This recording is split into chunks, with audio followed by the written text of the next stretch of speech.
Hey, Molly Herford here with the Business of Fitness podcast brought to you by Feisty Media.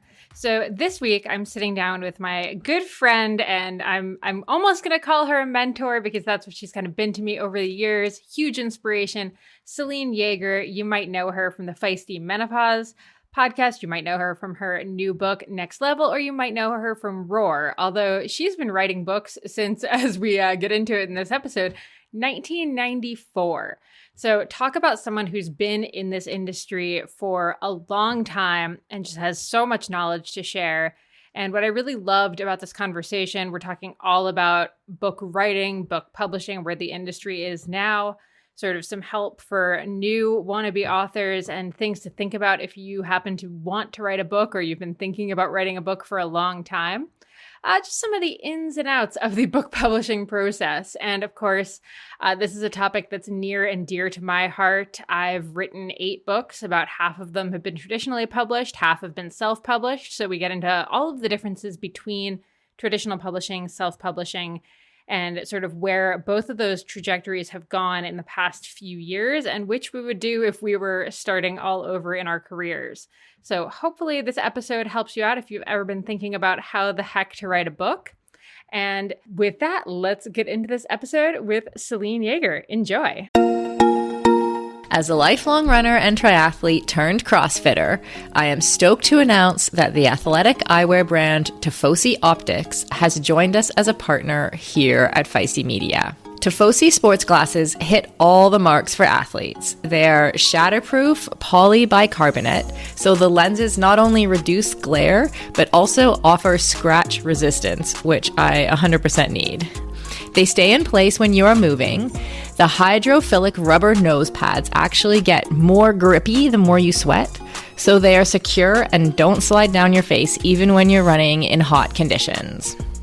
No matter what sport you do, Tifosi has shades for you. Whether you love tennis, fishing, pickleball, running, cycling, or just hanging out on the beach. They are super reasonably priced, which I love, so I can have multiple pairs that go with any outfit. And of course, Feisty listeners get a special discount. So head on over to tifosioptics.com and use the code FM20. FM as in Feisty Media to get 20% off your order. That's FM20 at tifosioptics.com. I'll put a link in the show notes to make it easy for you. Building muscle can be tough, and gains can be so slow, even for those of us who do a lot of strength training. As an ex-endurance athlete who is now in perimenopause, I know this all too well. It can be frustrating to put in the time in the gym and not see the results I'm looking for. That's why it's super important to take the right supplements at the right time. One of those supplements is essential amino acids, which are needed to trigger muscle protein synthesis. Muscle protein synthesis happens when you eat high-quality protein, like eggs or whey. And by supplementing with additional essential amino acids, you can make sure you are getting the full benefit of your training sessions. Targeted essential amino acid formulas can be up to 4 times more effective than just eating protein. I've been taking amino acids for almost a year, and in combination with eating quality protein and a couple other supplements, I have managed to turn the tides on age-related muscle loss, which starts at 30 for women, by the way, and I have continued to make strength gains as I head towards 50. AminoCo has been a long-time sponsor of Feisty Media and has supported all of our brands and podcasts over the years. I recommend starting with AminoCo Perform, and you can grab some at aminoco.com/performance. If you enter the code PERFORMANCE, you will save 30% and receive a free gift if it is your first purchase. Give it a try and let me know how it goes. That's aminoco.com/performance and use the code PERFORMANCE to save 30%.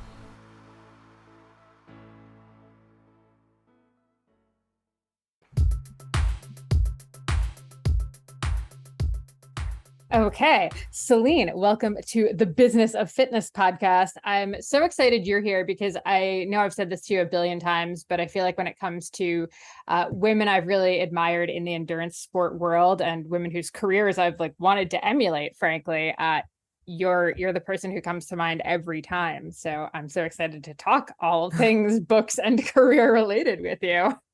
Well, I appreciate that. You have 100% carved a wonderful niche for yourself, and so kudos to you too.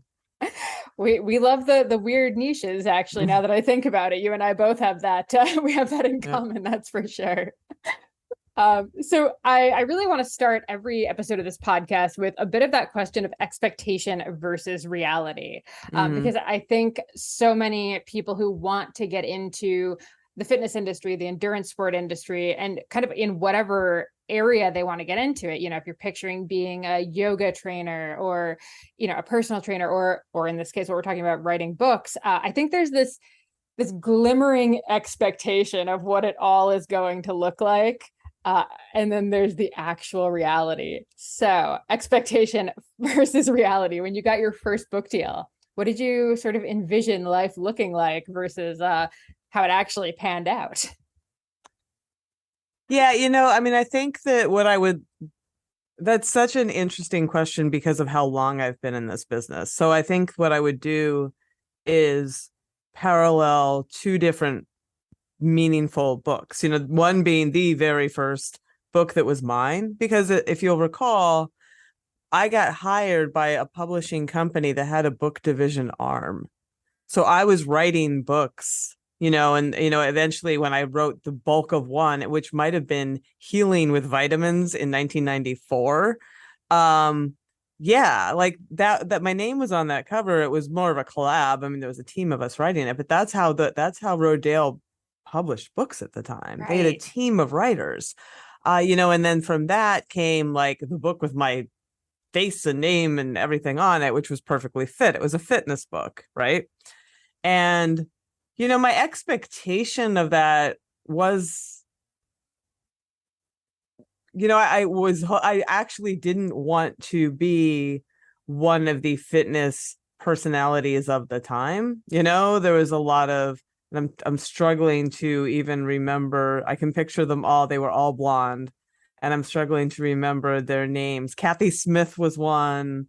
Denise Austin was another. There's a lot. Yeah, gosh, I mean, some of them are still around. Some of them are still around, but like I didn't really want to do that. Like, it's funny, that book was my first push into trying to get women to be strong in a backdoor kind of way, because everything was still aesthetically driven.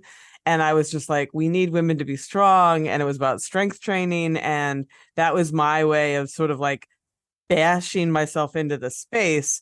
And, I don't actually, it's funny, I don't really know if it worked or not. It was a first step for me, but my expectation of what it would do pretty much happened because I was part of a machine that promoted books, right? So the book did very well because it went into this machine that supported every book that came out. And that doesn't exist anymore, like at all. I mean, Rodale is not even a thing in and of itself anymore. They sold to Hearst, and the book division is very different. So I'd like to parallel that when you talk about like what the expectation is, because I think it's more relevant for people listening, is, when I did Roar with Dr. Stacy Sims, I knew that I was sitting on something very large, right? I knew that she was very special, that her work was important, that people needed to hear this, and that it had the potential to be a sea changer, to really turn the tides. And we did the book, and it went out, and it did kind of well, and then it faded off into the sea, and I was like, fuck. I mean, like, literally, that is, I you can bleep me out, but there's no other way to put it, because Stacy at the time had 200 Instagram followers. She's a scientist. And the publishing was just starting to get into that space that unless you had your own platform to promote, like nobody, they weren't doing a whole lot to back you. It seems so crazy that a company that will pay you and do all this support and pay all these people to edit, copy edit, photo edit, produce, lay out, all the things, then let it go into the ether and not really support it, because the worst books in the world can be bestsellers with great promotion and vice versa.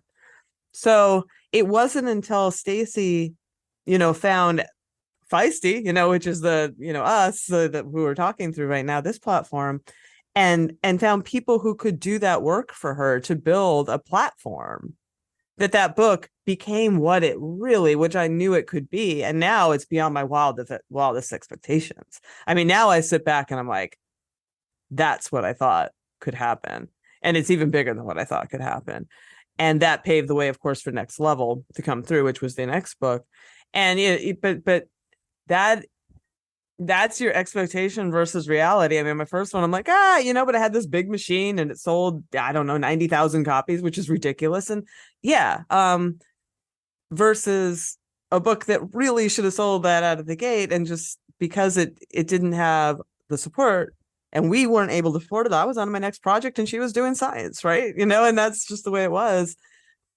It's so it's hard. I mean, we can talk about that at any point, but book publishing is it's all about you being the machine now. There's no machine to support you.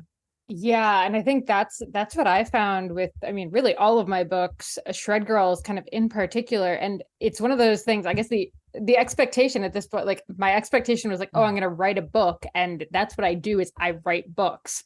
The reality, if you want to be a successful author at this point, is sure, you write a book. That's like 2% of the job. The rest of it is being your own marketing machine at this point, which is a little nauseating to a lot of us. Well, I mean, the irony of that for anybody, I mean, writing a book is such a big nebulous thing, right? It's, you have people who are like off fiction writers and, but if you're writing any kind of book that you are not like some sort of Tony Robbins character, like most writers are inherently pretty introverted and have set up their lives to not be around, to not be around people. And then all of a sudden you're just like, and now you have to like be like, this is the best thing and you should buy it, which is not inherently my personality, so it's very challenging for people who are true like writer personalities. Yeah, absolutely. And okay, now I have to ask, do you know what number of books you're on at this point? I have contributed to, I'm closing in on 36. Now, how many I have actually bylined? I'm going to go with 6. I'm looking up, I have 24 that I've like, I have a whole like bunch of them up there. I have contributed to many, many, many books, by that, I mean, written a chapter or two. I have written books for a lot of people, the Rebecca Rush book and certainly the Stacy books. And I've co-authored with a lot of, because I used to be a medical writer. So a lot of doctors and a lot of that kind of stuff, just making, because there's an art and a science to making a book that you don't know if you are, like a Dr. Stacy Sims or like a lot of people I work with. Mm-hmm. Actually, that's an interesting point. You have written with a couple of just these amazing, really strong women. You just mentioned Rebecca, Stacy Sims, obviously. How is that collaborative process? Just how has that worked for you? I feel like you've been really lucky with the women you've worked with, but that is a big undertaking and it's a lot of personality too, which is yeah, no, I mean, you make your luck in that respect you do and you don't. Like I was lucky in that I crossed paths with them, but I also like I was, I had built my life in a way that I would cross paths with them. You know what I mean? I mean, I ended up racing with Rebecca both for and again, like on teams with her as 2-person teams.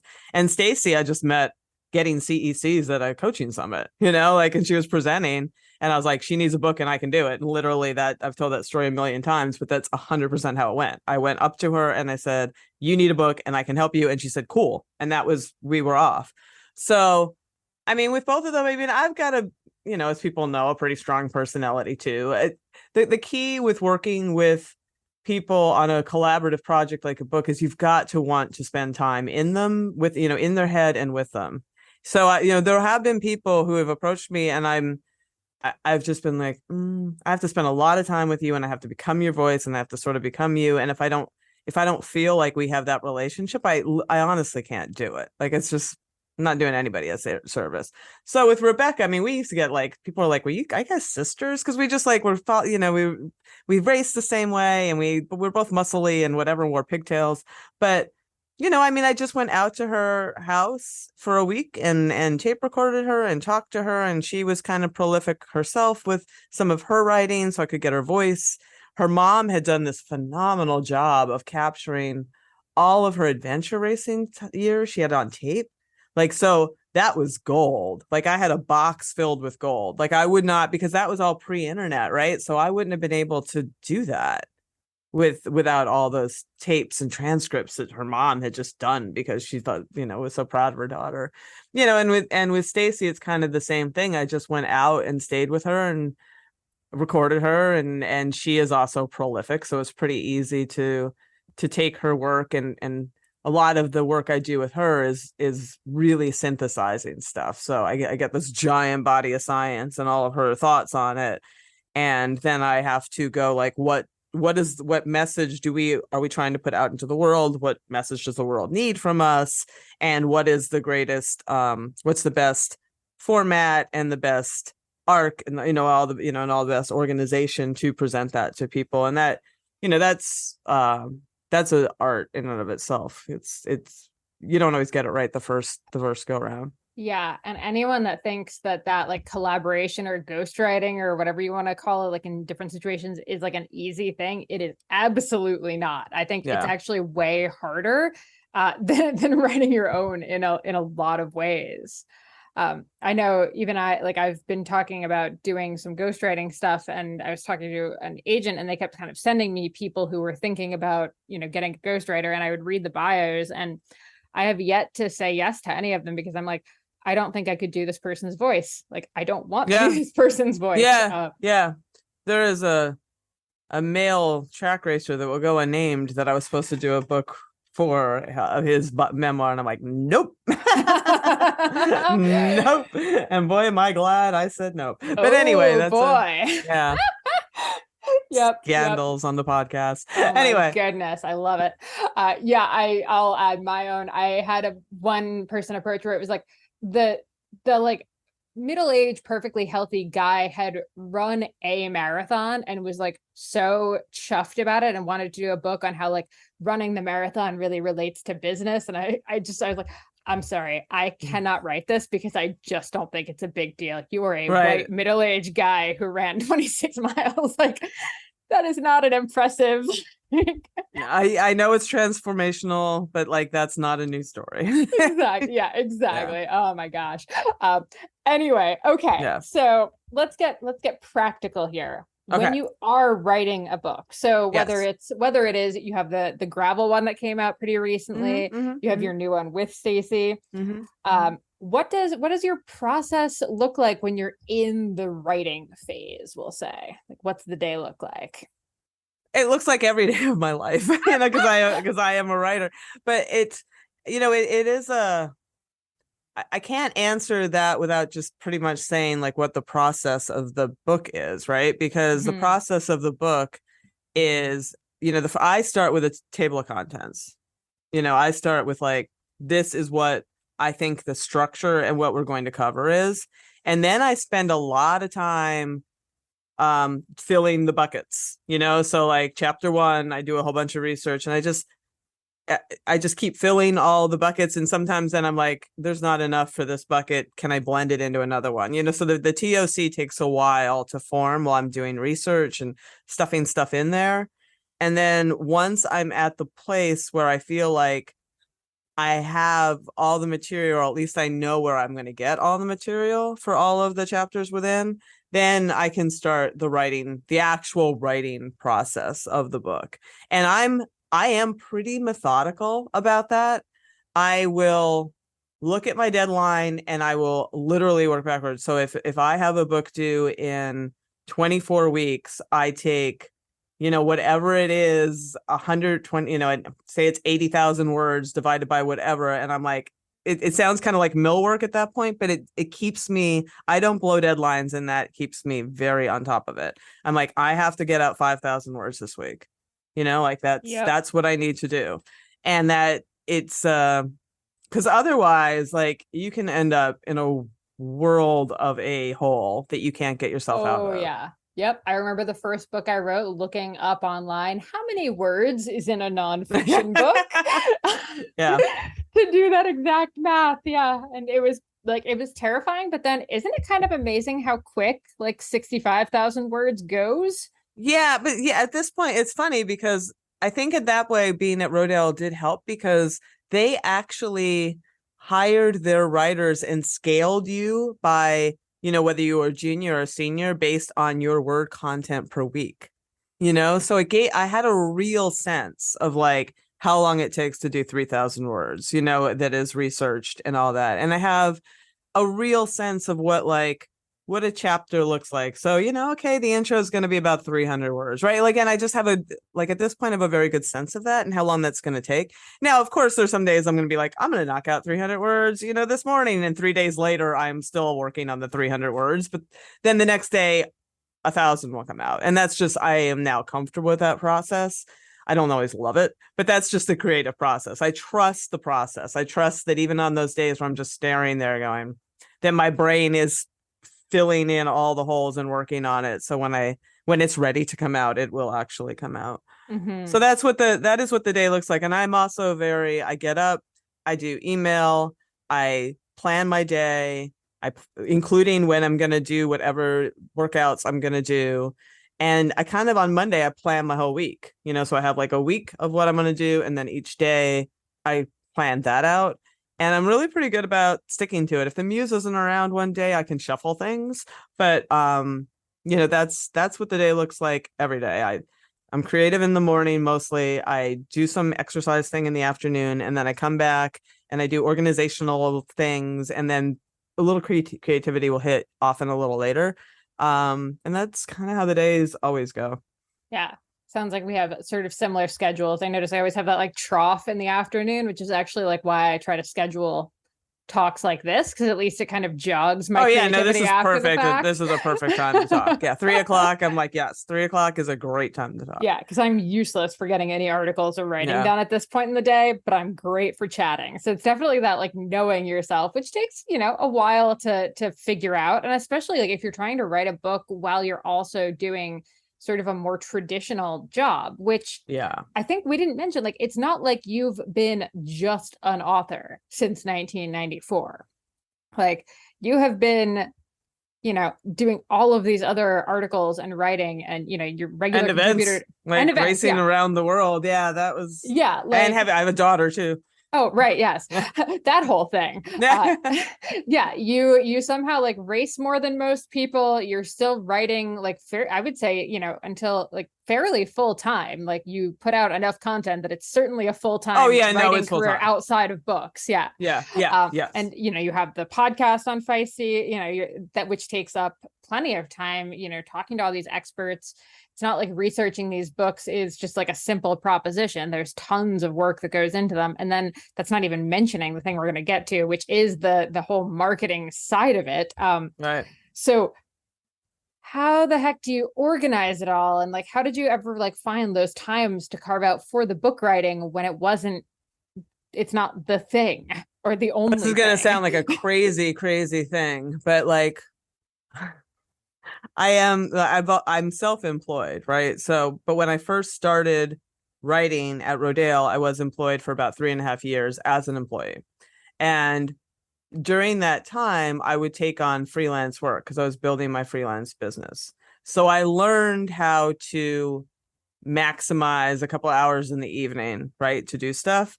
And when things get crazy, I pretend that I am doing freelance work in the evening, even though it's just like a compartmentalism trick I'm doing in my head. I recognize that, but that's the only way I can figure it out. Like if I'm working on a feature for somebody and I still have I have to stay on top of the book, then somehow, and that means writing in the evening. It means doing some weekend work, which I don't love, but I also like, I love my life. I love that I can ride my bike every single day. Like, and it's not lost on me that most people in jobs can't, that in office jobs. So if my sacrifice is I have to work on 2 hours on a Saturday morning, so be it.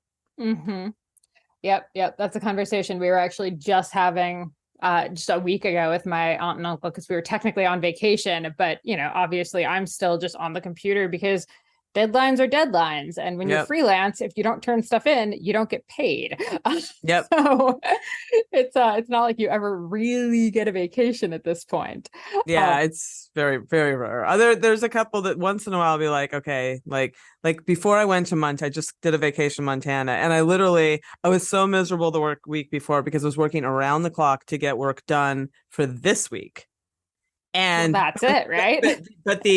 but the Montana Selene was so pleased with the previous Selene because I was not thinking about work at all. I'm like, it's done. Yeah. It's done. When I come back, I don't have to like hit the ground running. This podcast is done. The blogs around it are done. Everything is done. I can just ease back into it and be a normal, like, human being. Yeah. That's kind of part of it, though, is this whole you're always going to be working on things for future you. If you want to write, like if you want to write a book and you're working another job, or even just like you want to write a book, like you kind of always need to be thinking about, like, me next week is going to be so happy that I wrote 500 words of, like, even if they were garbage. Oh yeah. Like next week me is going to be so glad that I got that done. Or like outlined the article, even if I didn't write the whole thing, I spent 10 minutes outlining it, and now I'm like that much further ahead. So there's always that, like, what is next week me going to need? Yep. Yeah, no, that's a big part of it. Yeah. And okay, I didn't ask you before, what app do you use to organize your sort of table of contents manuscript? Are you still in Microsoft Word? Are you in Docs? Are you Evernote? What's your go-to?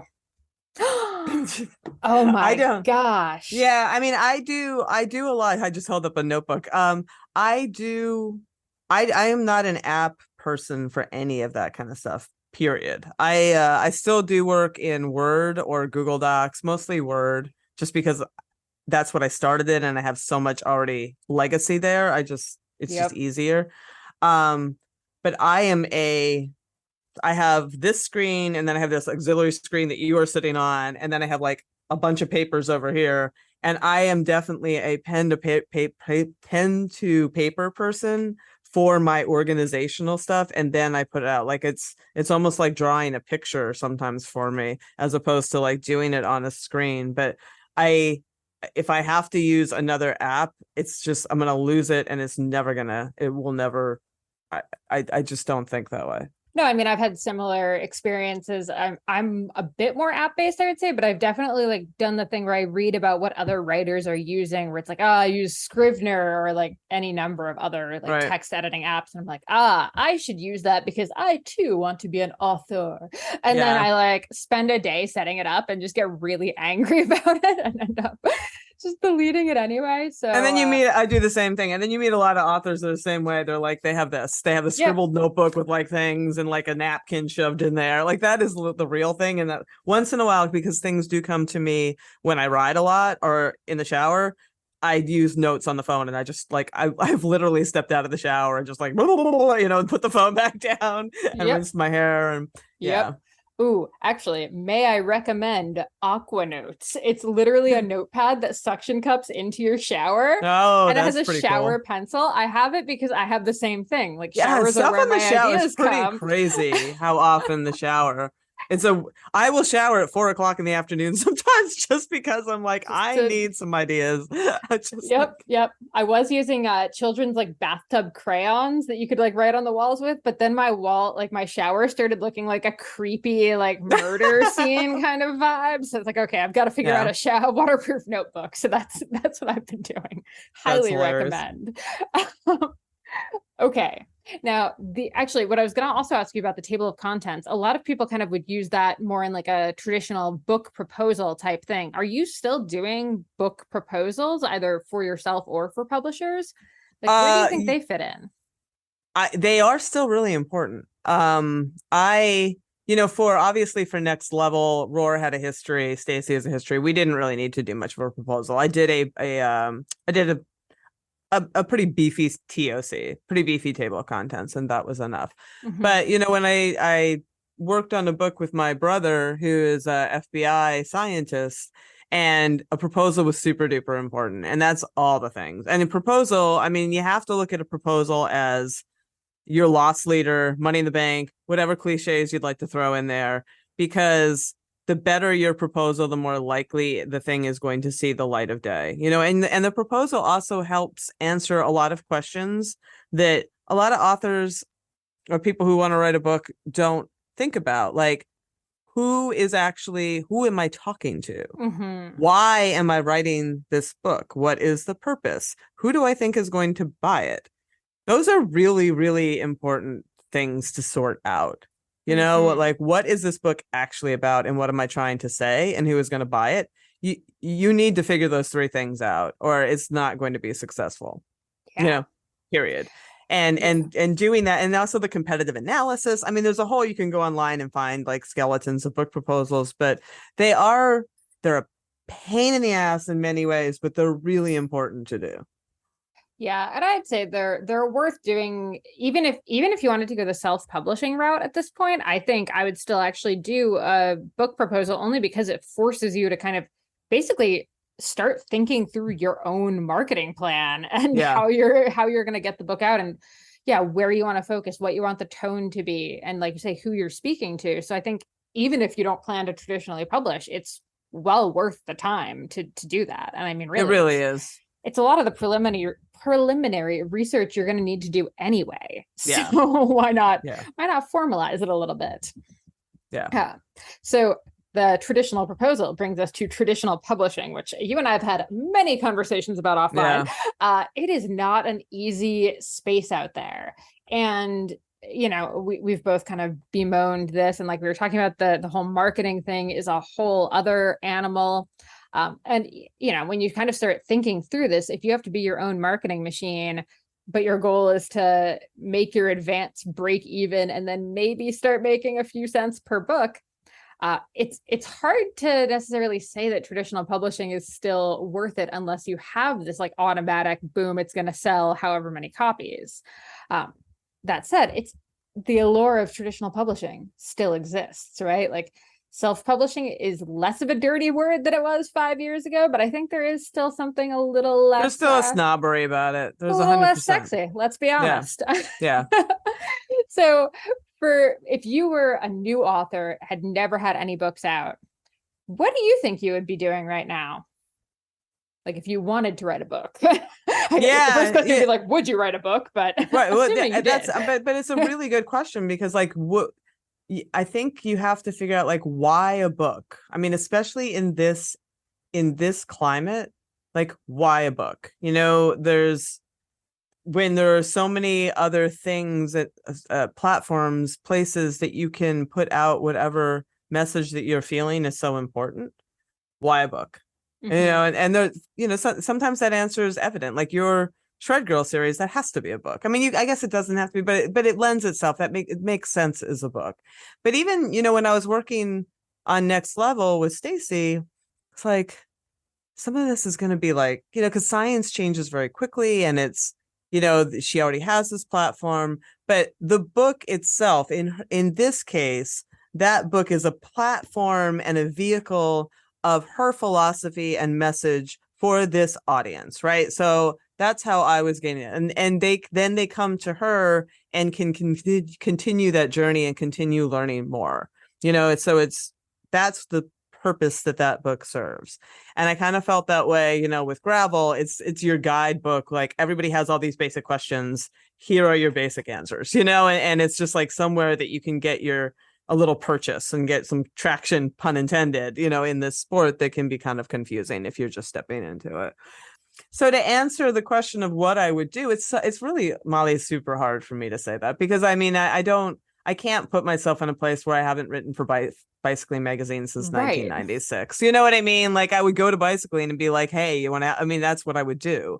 If I didn't have any of those connections, I guess I would look if I felt very strongly that I needed a book in the world and I didn't have those connections and I didn't know agents. Like I have all these connections now, I would just go to them.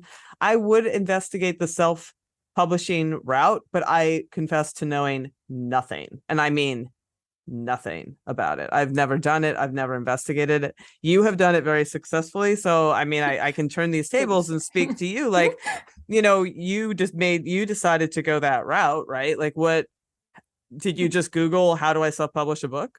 Pretty much. And I will say, I was super lucky. Well, this is like lucky in quotation marks. I was lucky that I had started out working for a very tiny magazine where everyone wore every hat. So I actually had to learn how to use like Adobe InDesign and Adobe Photoshop to edit the magazine. And I was running the actual like back end of the website as well, plus writing and all the things. So I actually kind of had like a leg up when self-publishing kind of was first. Gosh, my first self-published book would have been 8 years ago now. So the world was a lot it the Saddle different. Source? Yeah, Saddle Sore. Yeah. 2014.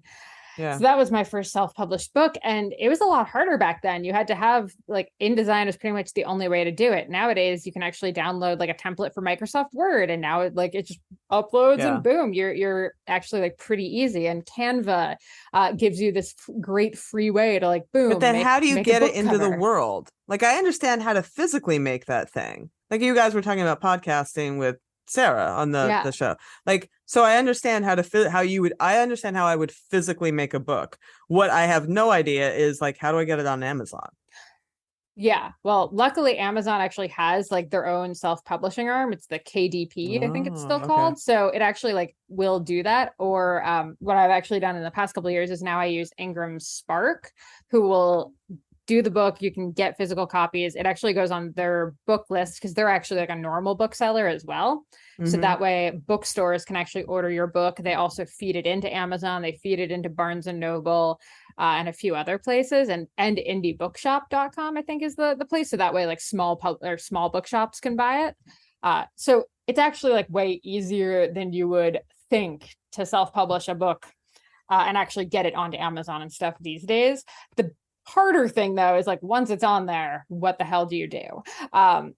Now, frankly, like we were kind of saying before, though, even if your book's traditionally published at this point, it's now on Amazon or in Barnes and Noble. What the hell do you do? Because they're not marketing it. So it's pretty much on you. So that is kind of where that first thing we started talking about, the having a platform comes in handy. Or at least having friends with platforms, having somebody with a platform. Exactly. You need somebody with a platform to help you out or to be able to get on a platform. Podcasts are a big platform right now. If you have a friend with a YouTube channel, but like you really do need to, word of mouth is still a big thing. Word of mouth still matters an awful lot.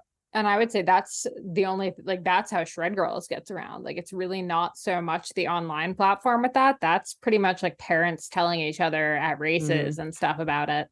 And that's how most people I've talked to have found it. So that one is, much more word of mouth, which I think people don't necessarily like take into account anymore. And that involves a lot of like, I've probably spent more money on Shred Girls than I've made, if I'm being totally honest, because it's a passion project and I love it.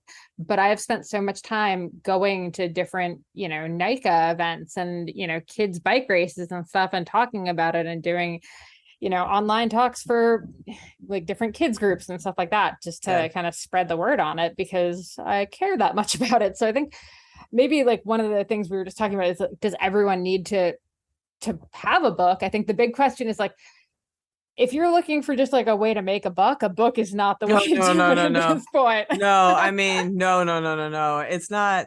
Even books that do well. And I'm talking well. I'm not talking about Michelle Obama's Becoming, right? I'm talking about a book that sells well. And a book that sells well, say it sells 30,000 copies, or what, like that's considered successful. 50,000, like anything in those numbers sells 100,000, it's very successful. But you're still not gonna you're not living on that. You're gonna see some nice royalty checks, that are nice, a bonus, but you're not. that's why I was saying it really is, the book is a platform. A book is a creation that it's like another tool to help promote yourself and to promote your ideas and whatever, but it is certainly not an end to itself. It's not the thing that is going to make you money. Exactly. Yes. I think if you're, trying to kind of think about like, I want to write a book, I should write a book, it would be like a thing for my industry. I think it's not a bad idea at this point, right. But knowing that like, you're probably not going to, getting traditionally published is going to be really hard. You're probably going to end up self-publishing. And the advances are very small. Yes, there is that. At this point, they used to be pretty healthy and like, they're very small unless you have a track record. Yeah, exactly. And that's why, to me, like, I think most people would probably be fine just self-publishing if the goal is just to, put your ideas out there. And the nice thing with self-publishing is it's a lot easier to get a bunch of copies of your books and actually be like getting them out to people and all that kind of stuff. Right. It's a lot simpler when you're paying $2 a copy instead of that sweet 50% off deal that a lot of publishers will give you for your books. Right. I often just buy them on Amazon. I'm like, forget it. I know, right? Like, well, it's 52% off on Amazon. Yeah. Buy them on Prime Day. Get a box. Yeah, exactly. PSA, books are not going to get you rich, but I do think, I would say for me, and I'm sure you feel pretty similar, the opportunities that have come from having books. Yeah. I think that's the big thing. Yeah. And, the people you meet, the places you go, the jobs that have become available, like the gigs that are available. I think there's still a bit of like social cash to saying like, I have a couple of books out. 100%. Yeah, no, 100%. I would never say it's not worth it. But it is, I do think it's worth considering all the things that we talked about, because it is a large project, and it's not a small endeavor. So you have to really know your why, and you really, and know your who and all that stuff. But if you can answer those things, it's 100% worth it. Yeah. Endurance sports should be accessible to everyone, right? That's why we are so excited to be partnering with Motive. Motive is one of the fastest growing training apps in the world today, with thousands of amateur athletes signing up every month and a nearly perfect 4.9 star rating in the App Store. You are not a template, and your training plan should not be either. Prepare for running races, triathlons, cycling events, duathlons, or swim runs, however your season schedule shapes up, and get training written by some of the best coaches in the world in each discipline who know what it takes to help amateur athletes reach their goal on race day. The app takes the training written by those experts and then creates the most optimal training plan for your schedule, abilities, and goals. Plus, the training is fully customized to your race schedule, how much you can train each week, your current abilities, and the goals you want to achieve in your race. You can use the app for free as long as you want, or get all the upgraded features from the app for just $19.99 a month. But as a Feisty listener, you can sign up at mymotive.com and use the code Feisty for 2 months of full premium access. That's right, you get 2 months of premium for free. So you quite literally have nothing to lose. So head over to mymotive.com, mymotiv.com, and use the code Feisty, Feisty. And on a personal note, I know the founder of Motive, and he is driven to make triathlon and all endurance sports more accessible for the athletes who care about their performance, but who aren't quite ready for a full-time personal coach. If that sounds like you, definitely try the app for 2 months for free. You literally have nothing to lose.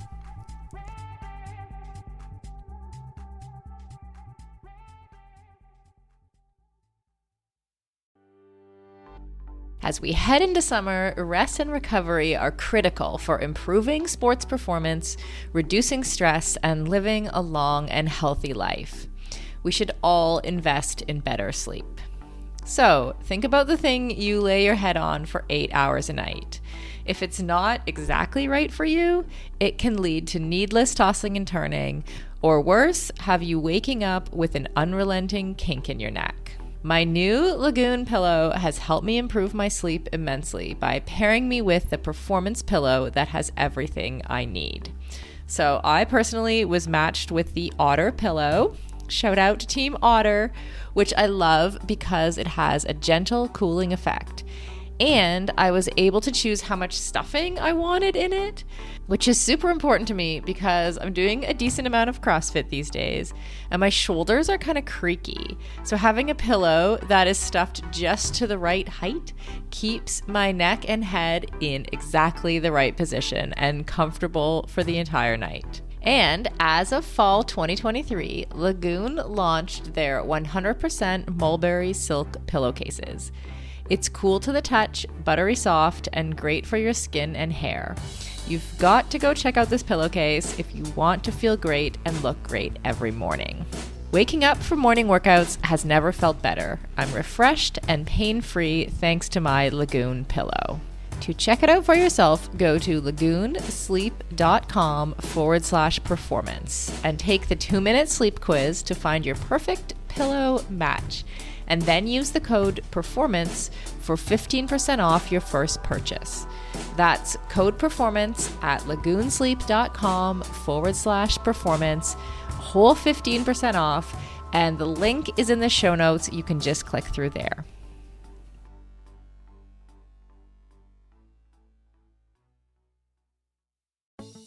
For decades, running shoes have been researched, tested, and designed for men. Brands have relied on the shrink it and pink it approach to sell male shoes to female customers. That's why we are so excited to be working with Hedas. Hedas designs athletic footwear for women that elevates performance, safety, and style. Hedas unlocks the science behind women's biomechanics through dedicated research, creates better shoes for women that support their longevity and performance, and establishes new design standards to promote transparency in a male-biased industry. Hedas have a lower ankle collar to reduce rubbing, a breathable mesh toe box to allow for ventilation and to allow for female toe shape, a special kind of plate in the midsole to keep tired legs going, a narrow heel cup to reduce heel slippage and take the pressure off our Achilles, and a rounded instep to create a snug fit. Hedas has 3 shoe models designed for different sessions: the Alma Cruise for long runs, the Alma Tempo for training days, and the Alma Speed for pushing the pace. I've personally been running in the Alma Cruise and I love them. It's the shoe I always wanted and never knew I needed. The fit is perfect in every way. You can get your own pair of Hedas at hedas.com and use the code Feisty20 for 20% off. That's Feisty20 at hedas.com, and it will all be in the show notes. Okay, so usually you're going to end up having a few projects in the pipeline, right? Like you're writing new book. Yeah, you're writing the new book as the other new book is launching and you're trying to do the marketing for that. And you're also, as we talked about, you're podcasting, you're still writing articles, you're still, traveling to stuff and racing and everything. How do you stay organized with that stuff? I mean, do you have a paper planner as well that you're going to hold I do. No, I do. I still that is the only way I can stay organized with that stuff. Cause there's definitely, and that's not to say, the books go through the I'd like to open a vein and jump out the window stage where I can't take another moment of living with the project, and then it comes back from copy editing with 12,000 niggling questions. And I just want to so upsetting when you open the Word doc and it literally is 12,000 literally, and you're just changes. Right, you're just I can't even look at this. I don't even know where to begin. Yeah, and yet still some brave little typo will make its way through. And, you got to applaud the brave little typo that has made its way through 12,000 reads from all these different eyeballs, all the way to print. Yep. That is a Darwinian little typo. Yeah. It deserves to be there. It made it. Yes. But to answer your question, yes. I mean, I do.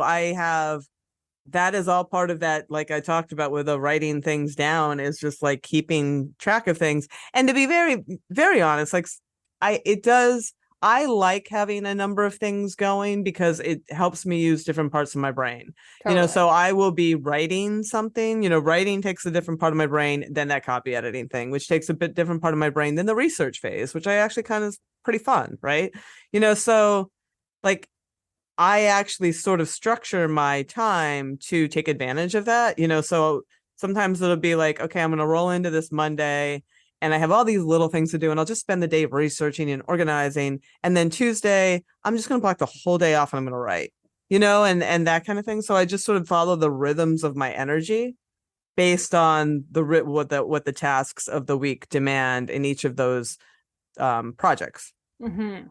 It always sounds, at first, I always hear like manage your energy, and kind of like it immediately makes me like clench up a little bit because I'm like, be productive at all times. But then I've come to realize that the managing my energy and like doing the thing that makes sense is the way to be productive. Yeah. Yeah, no, that is productive. I mean, that is all productive. Like taking a day just to like make milk and scan research and do stuff and let your brain sort of do all the machinations. That's enormously productive because that is what allows that next day for all the words to come out.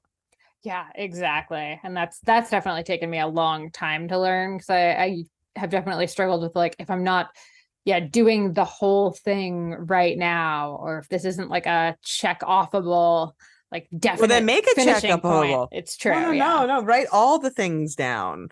Write research, right? Think, right? Like I know, make it all a checklist stuff. And then check it off. I'm like, I thought for an hour today. Check. I need the think on there. Yeah. Definitely. Okay. And we've talked about freelancing a few times, and I think we've kind of covered like if you want to write a book, sort of when you're sort of ready to, or when it makes sense to. But what about tips for getting into freelancing? Would you have any for people trying to do it now? Because it is such a different landscape than, I mean, even when I started 10 years ago. Yeah. Like, I don't know that I would be useful. I mean, I just don't, because it is such a different, I mean, I will say one of the things that I think is useful still and always an evergreen is if you have a niche, like if you have a niche, it really, really helps. Like the people I know who are good at freelancing often have, they either are like cookbook sort of people, or, they have a very specific topic that they engage in a unique way. And that helps you get jobs. But just to be a freelance writer is way harder. I mean, that nebulous thing, I think, is way harder. Yeah. And I think this comes back to something Sarah had said last week on this episode, or on this podcast, which was like, you definitely want to start with a niche, and eventually you can probably broaden out. You started in fitness, and obviously like you have since broadened out. I started in cycling. I still write about largely women's cycling, but I write about plenty of other stuff too. But it took a lot of years of like that one niche thing before it made sense to really like broaden that out. Yeah. Yeah, I think that totally makes sense. Yeah. And I don't know like where you like, I'm on LinkedIn. Does anyone actually get jobs through LinkedIn? I these are things I wonder all the time. I'm like, does this actually help people get work? I don't. It looks like people just showing off what they're doing. Pretty much, yeah. I keep hearing about LinkedIn. It's like it's having this like resurgence, but I have yet to really notice that. It still seems like it's a bunch of people being like, "Look at me," which is fine. I mean, it's totally. Yeah, but we're back to the marketing thing. Exactly. Yeah. Okay. And then last thing I want to touch on here is just quickly, obviously you're doing all of this. There's still this, I'd say, pressure, and I'm going to say especially for women in our industry, to still be performing as far as our sport goes. And you've been racing at a high level for quite a while. You're still continuing to race. How the hell do you manage to blend all of these things together and still prioritize the training and the racing? Because it is kind of a priority to almost stay, I feel like, relevant, and maybe I'm projecting that, but no, that's a very good question, and it's something that I have actively worked over in my head for many years, quite honestly, because I came into racing at sort of that elite level, kind of later, I was 39. So I did it from 39 to, my later 40s. And then at some point, I really just wanted to take all that energy and put it into like something else. I just felt that really I wanted to evolve from worrying about podiums, that like that was in my mind for quite a while. And that is a matter of managing other people's expectations, because other people think that you're, oh, you're going to come here and crush it. I'm like, I don't think so. Like that's just not where I'm at right now. And, but like a lot of it is self-imposed. So I do this podcast, which is Hit Play Not Pause. So I feel like I do feel an obligation to practice what I preach, and at least try out the things that I'm telling people that I believe work, and to put myself out there. Like I went to Montana and I did the Last Best Ride this past weekend, and that I have been doing a lot of events. Sometimes I don't, I've hit the point where I'm not placing in the overall podium no matter what. Like that's just not going to happen. And that's great. I'm 53. It's just not going to happen, but I can still place in an age group podium. But I don't necessarily, that's not a goal still, but I want to be there, learning, enjoying myself, and feeling good. Right. Like those things are very important to me. So like when I did Big Sugar last year, and that I considered like a perfect race at this point in time for me. So I didn't have any super pressure on myself. I just wanted to like experience it, be fit for it, ride well, not hurt myself, all the things, and just also take in the day, because I felt like I spent all those years racing in Israel and Africa and all these beautiful places and just racing through them because that's what you had to do. And I really wanted to be able to enjoy my time there as well, when I'm in those places, not on the bike. So, when I was in Bentonville, I was there with my daughter. I did fun. That's where Big Sugar was. I did fun things. I raced. I lined up. I was no pressure on myself. I'm like, I just want to have a good day. And I felt great. I stopped. I had a hot dog and a beer. I hugged the pig. I got a picture. I did all the thing. And I came in and they were calling the third place podium, which was me.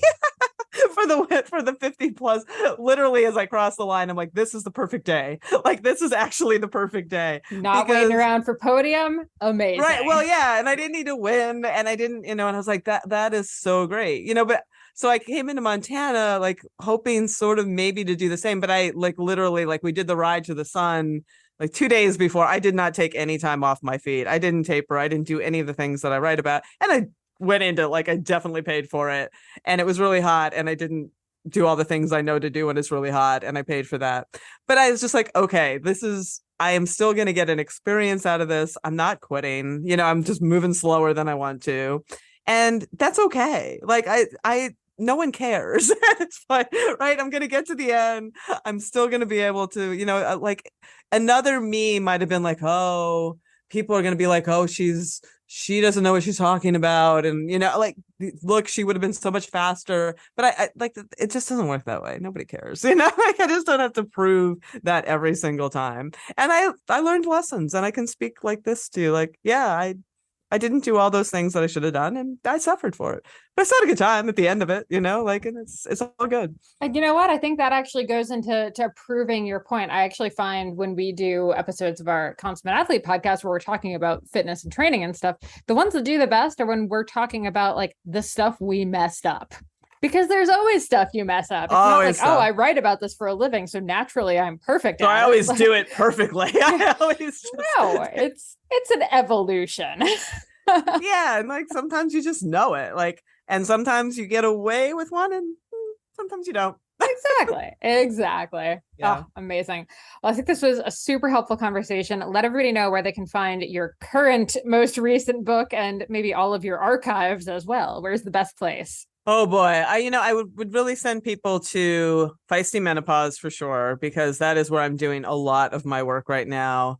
They can find all of my books. They can find Next Level on Amazon or anywhere you get your book. That's out everywhere.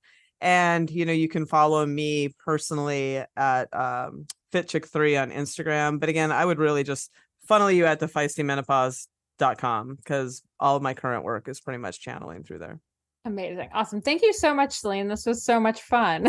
It is. It's been a pleasure to work with you in all these different capacities over the years.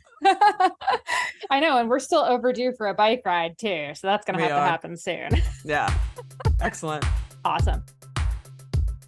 All right. Thanks for tuning into this episode of the Business of Fitness podcast. And thanks so much to Selene for coming on to talk about all things book writing and publishing related.